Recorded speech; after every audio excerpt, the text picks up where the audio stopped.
ನನ್ನನ್ನು ಪಕ್ಷದಿಂದ ಉಚ್ಚಾಟನೆ ಮಾಡಿಸಲು ಯಡಿಯೂರಪ್ಪ ಹಾಗೂ ಪುತ್ರ ವಿಜಯೇಂದ್ರ ಹಲವು ಬಾರಿ ದೆಹಲಿಗೆ ಹೋಗಿ ಬಂದರು. ಅವರ ಕೈಗೆ ಸಿಕ್ಕಿದ್ದು ಕೇವಲ ಚೆಂಡು ಮಾತ್ರ ಎಂದು ಬಿಜೆಪಿ ಶಾಸಕ ಬಸವನಗೌಡ ಪಾಟೀಲ್ ಯತ್ನಾಳ್ ಮತ್ತೊಮ್ಮೆ ಬಿವೈಎಸ್ಐ ಕುಟುಂಬದ ವಿರುದ್ಧ ವಾಗ್ದಾಳಿ ನಡೆಸಿದರು. ಬೆಳಗಾವಿಯಲ್ಲಿ ನಡೆದ ಪಂಚಮಸಾಲಿ ವಕೀಲರ ಸಮಾವೇಶದಲ್ಲಿ ಮಾತನಾಡಿ, ಅಪ್ಪ ಮಗ ದೆಹಲಿಗೆ ಹೋಗುತ್ತಿದ್ದಂತೆ ಯತ್ನಾಳ್ ಪಕ್ಷದಿಂದ ಉಚ್ಚಾಟನೆ ಖಚಿತ ಎಂದು ಸುಳ್ಳು ಸುದ್ದಿ ಹಬ್ಬುತ್ತದೆ. ಆದರೆ ಅವರು ದೆಹಲಿಯಿಂದ ವಾಪಸ್ ಬರುವಾಗ ತಲೆ ಕೆಳಗೆ ಹಾಕಿಕೊಂಡು ಬರ್ತಾರೆ. ಅಪ್ಪ ಮಗ ನನ್ನನ್ನು ಪಕ್ಷದಿಂದ ಉಚ್ಚಾಟನೆ ಮಾಡಲು ಸಾಧ್ಯವಿಲ್ಲ ಎಂದು ಯತ್ನಾಳ್ ಲೇವಡಿ ಮಾಡಿದರು.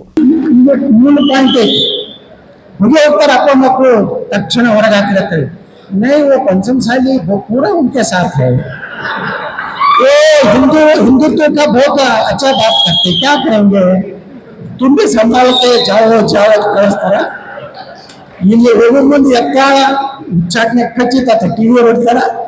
ವಾಪಸ್ ಆದ ವಿಜಯೇಂದ್ರ ಚಂಡ ಬತ್ತು ವಿಜಯೇಂದ್ರಗೆ ಅಂತ ಹೇಳ್ಬೋದು. ಅದಕ್ಕೆ ಕೈಗೆ ನಾನು ನಿಮ್ಮ ಜೊತೆ ಇರ್ತೀನಿ ಅಂತ ಹೇಳಿ ನಾನು 2 ಮಾತು ಮುಗಿಸ್ತೀನಿ. ನೀರಾವರಿ ಕಿತ್ತೂರು ಚೆನ್ನಣ್ಣವರಿಗೆ, ಸಂಗೊಳ್ಳಿ ರಾಯಣ್ಣವರಿಗೆ, ನಿಮಗೆ ಅನುಕ್ಷಣ ಸುದ್ದಿಗಾಗಿ ನೋಡ್ತಾ ಇರಿ ಉತ್ತರ ಕರ್ನಾಟಕ ಸುದ್ದಿವಾಹಿನಿ.